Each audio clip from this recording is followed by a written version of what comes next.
Hello and welcome to the Wedding Business Builder Check-in. You are here with me, Jen Maynard from the Boho Bride Guide, and today we are talking about all things how to create an ecosystem of products that wins over your ideal wedding client every time. Okay, so in last week's Wedding Business Builder check-in last Friday, I talked about how to get clear on what your fully booked looks like and how you can maximize your profit. And I touched on the fact around the importance of having clear and concise products within your business. And since then, I've received some queries around this topic. So I thought it'd be really good to use this opportunity to talk about it now. So firstly, what do I mean when I say a product in our wedding business? Okay. Basically, a product is a packaged up idea that is easily accessible to your customer. And it is consistently repeated by you as a wedding supplier, and it is desirable to your target audience.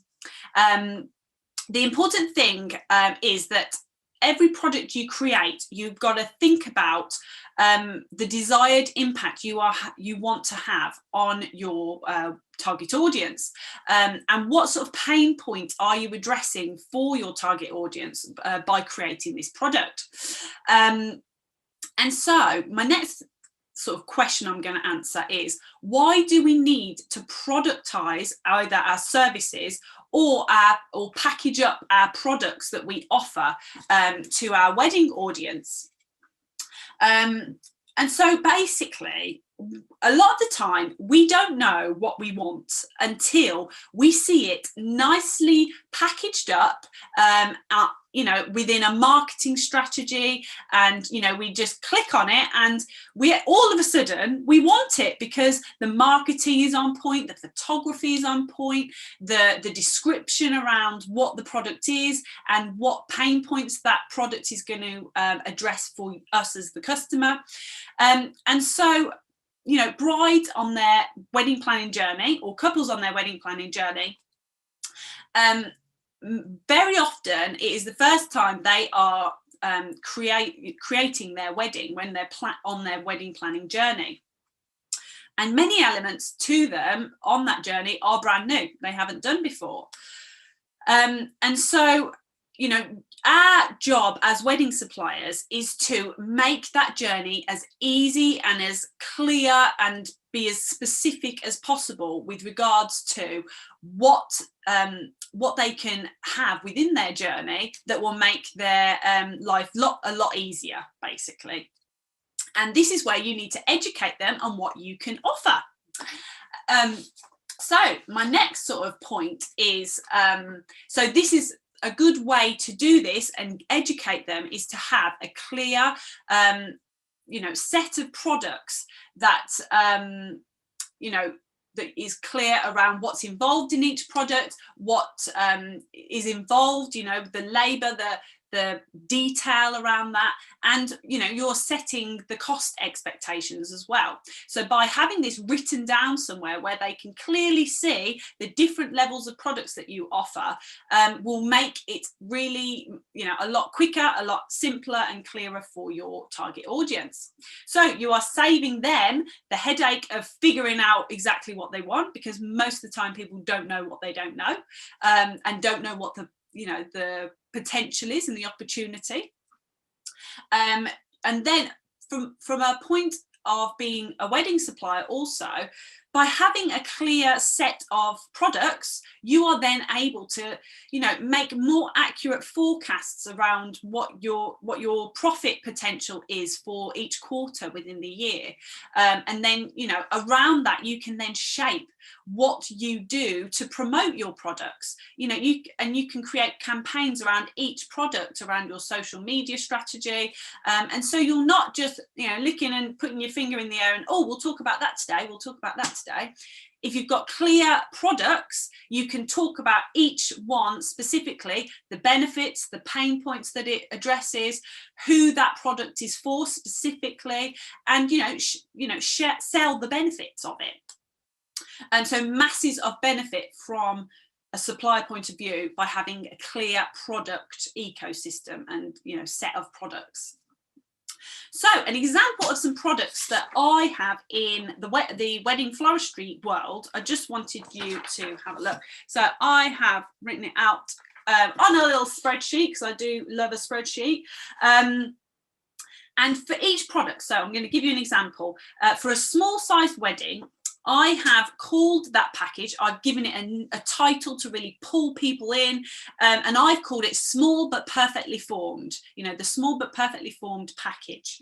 And for myself, I've broken it down into how much external labour that would need, and for the small one, I've put 0 because I do it myself. So in that case, how much time will I be spending and at what cost per hour that's going to go down as. I've looked at what the flowers would cost within that package, and I've said that will go up to £200. The sort of sundries and the bits and pieces that go into it, that over and above the flowers, I've got costs for that. Then I've broken down sort of the rental, the venue hire for myself, you know, my floral studio, my public liability insurance, like my vehicle maintenance. I've looked at the consultation and sort of administration costs that it takes to quote up, and, you know, all the to and fro in emails, put that into consideration as well. And then the physicality of setting up at the wedding. So, you know, my time to install and then my time to take down, and travel costs. I've totaled that up and then took that against what I charge my customer, and then that leaves me with my profit per product. Okay. And so that is sort of individual products, how I set it out and the benefits of it. Next, I want to move on to what is a product ecosystem or product hierarchy or sort of product family, whatever you want to call it, but it's the same thing. Basically, an ecosystem of products is a set of products that you offer that basically complement each other. I'm just checking my notes. And so what else did I want to say about that? And the products that you offer need to take your customer on a journey with you to build that sort of know, like and trust factor. You know, on average, it takes around 7 hours of you know, relationship building, online content and sort of exposure to you as a wedding supplier before a wedding couple will commit to purchasing sort of a substantial product that's you know, the higher end of their budget. And so that's 7 hours. You need to consider how you are, you know, selling yourself but offering masses of value within that 7 hours. And that's what we're going to look at next. So types of products that you can build that know, like and trust factor with. Firstly, free products you need to consider. So what are you offering that is totally free, no strings attached? And things like, if you've got a podcast offering like tips, tricks and advice around your wedding specialism, maybe YouTube tutorials and sort of insight into your business around what you do and how you do it. Your content on social media, your useful links and information on your website around your wedding specialism, and maybe Pinterest boards that you've created that's full of useful content, and blog posts that you post on your website that's full of useful information for your prospective client. All of this builds that online relationship and gets you into that 7 hours of sort of exposure that people generally need before they commit to you. The next thing I want to talk about is your product for prospects. So we've talked about free products. We're going to talk about your product for prospects. And this is a product that you basically are trading a piece of valuable online product generally for an email address and a name. When you are, you know, collecting email addresses and building your mailing list, which is something that we're going to go over in future check-ins, this is the start. You need that, what they call a lead magnet, to pull people in, commit to giving them your initial details, and then you can, in your mailing list, build that relationship with them. So examples of lead magnets, or firstly, actually, what's the benefits of them and what they need to be. So you need to provide high level of value to your customer through this product, but that it's at little cost to you. The content should share your expertise and knowledge within your wedding specialism, because at the end of the day, that's what people want to know about before they work with you. It should include a strong call to action. After that wedding couple complete or take part in that free product and complete it, what do you want them to do next? Okay, and it's basically you want them to want to find out more about you and your services within your business. And don't be afraid to share your best stuff, basically, your amazing ideas, your innovative ways to service people at their wedding. Don't be afraid to share ideas, as at the end of the day, your customers want to pay you for the implementation of those ideas. So you are not cutting your nose to spite your face by sharing this information. You are sharing what you are all about, and it's really important that people try and consider that, because people are scared to share things, and actually gone are the days where we can think like that. We have got to share our value. We have got to share all of our knowledge, because people come to us for the implementation side of it. And examples of product for prospects could be an e-newsletter, a weekly newsletter that you deliver via your mailing list.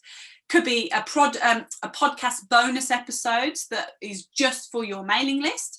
It could be a webinar series. It could be a PDF printout of some description. It could be a quiz that people end up finding some value out of once they complete the quiz. Could be an informative video or an ebook. Whatever works for you, it has to be of high value to your target audience. Okay. So to figure out what you could offer as a product for prospects, what do you get asked time and time again by your prospective clients? What do they want to know? Where is the knowledge gap that you can fill and you can add value? That's the question that you need to ask yourself.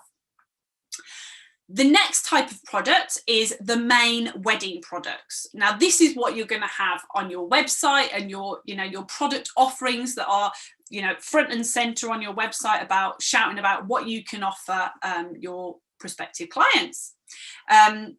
So within that type of product, it needs to be they need to be clear and specific to what problem are they solving, who are they for, how much do they cost, what's involved, and exactly what's included. And how do you find this out? How do you figure out what products to offer as your main one?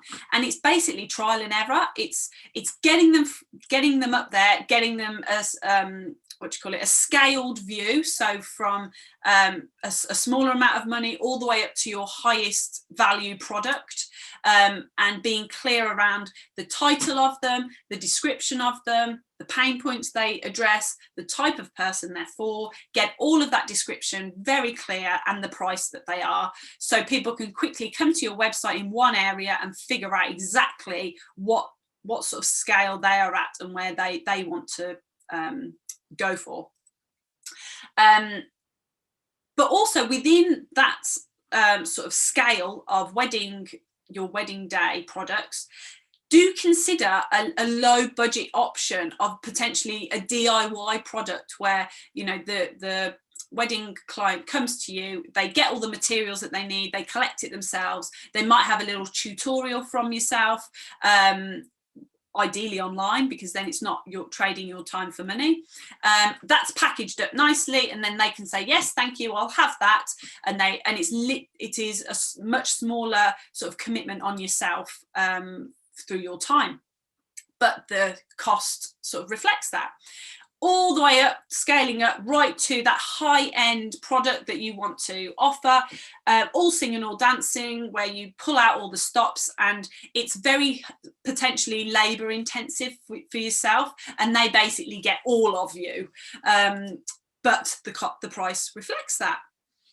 But on this, by creating your product sort of hierarchy, if you like, in your wedding products, don't be afraid. Just because you've got your products, it doesn't mean to say that you can't bespoke the offering once that wedding client comes to you and says, actually, I want your top dog product, your all singing, all dancing product, but actually I want to change this and this, and I want to add in this and this.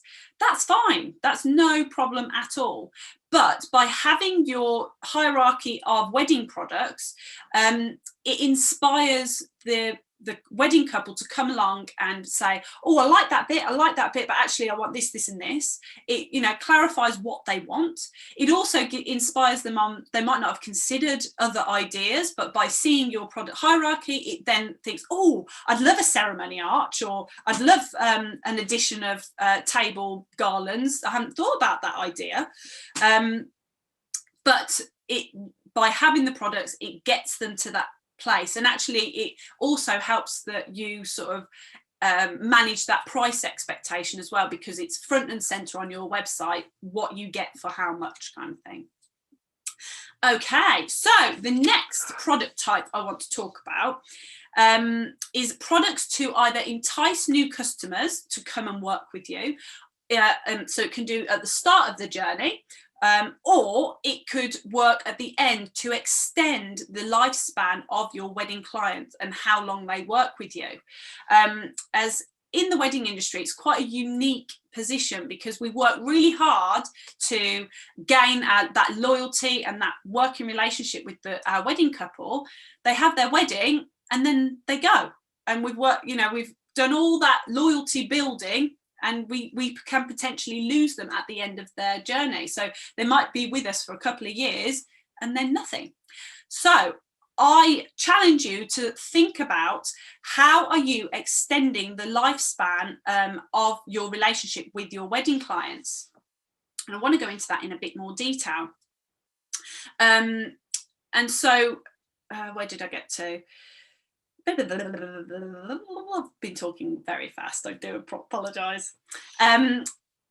So where are we? So part of your business strategy, I want you to have a think about that question. An example is, as a florist, to extend that product, that relationship with my wedding couple, once they've had their wedding, I could potentially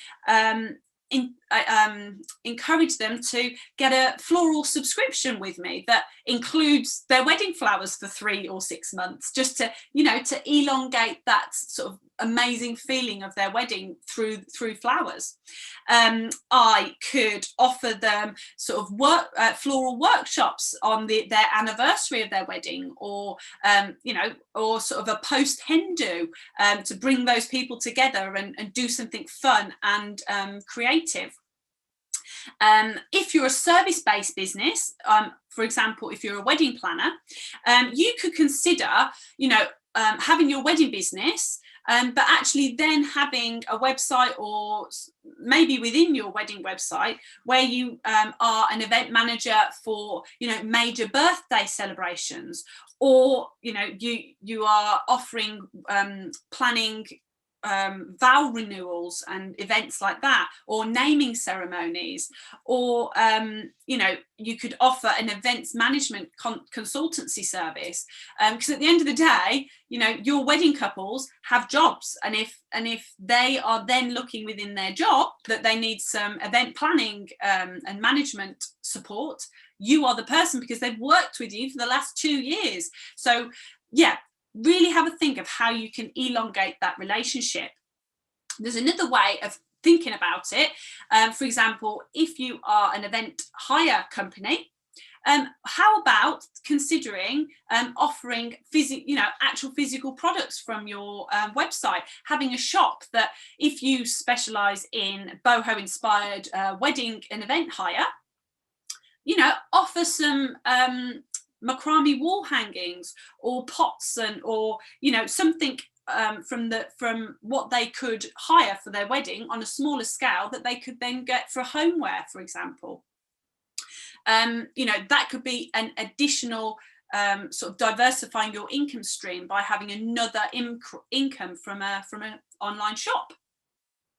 And so once you have aced, this method of creating your ecosystem of products, I'd like, and that ecosystem sort of resonates with your ideal target audience. It addresses their pain points, and you've made it very easy for them to buy from you, and you're helping build that know, like and trust. It's then time to consider the wider sort of ecosystem and hierarchy by diversifying your product offerings. And I'm thinking it would be a great opportunity for suppliers within the wedding industry to then start to consider widening sort of their audience reach into their competitors, become the teacher for your competitors within your own wedding specialism. Stay with me on this one, because when you think about it, you have worked your butt off to get your wedding business to a successful point, and you have a following of other suppliers that admire what you are all about, and so I would really, if you find yourself at that point, or in your business sort of plan within the next 3 years, I would really encourage you to start thinking about how you can monetize your experience, and you could very much do this by teaching suppliers that are just that little bit further behind you in their knowledge base and their experience. You share what you've learned and how you've done it. You could create an online course all about it. It's a lot of work up front, and it could well be a new sort of skill base that you haven't done before, but create that course, or create that sort of, it could be just a Facebook group that you do a 4-week lives with, teaching about what you know and how you got to where you are. And that way, once it's built, and once it's, if you go down the online route, if it's online and it's taking up little amount of your time, but you're gaining a good sort of consistent money from it, you are no longer trading your time for money, and you will be making money while you sleep, as they say. It takes maintenance, it takes continuous improvement with the course side of things, but just wanted to chuck it out there, because for some of you that could be that next level of diversifying your income stream, so you're getting yet another stream of income as well as your wedding business. So an example of this I've just noted down, as a wedding florist, I could not necessarily, this is not for my competitors, but for my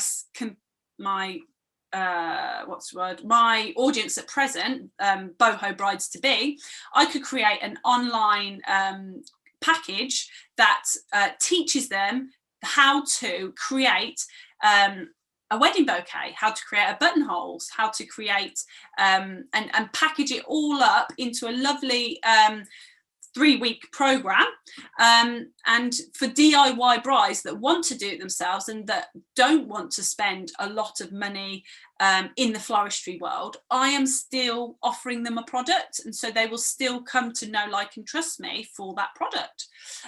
So yeah, that is another idea, maybe a little way down the line, but it just shows that as we can create a robust product ecosystem, the world is your oyster, basically. And so the more that ecosystem can resonate with your ideal client, the more you can hold on to them and keep building that loyalty and that sort of repeat custom, really, something that we haven't traditionally been used to in the wedding industry, which is a real opportunity.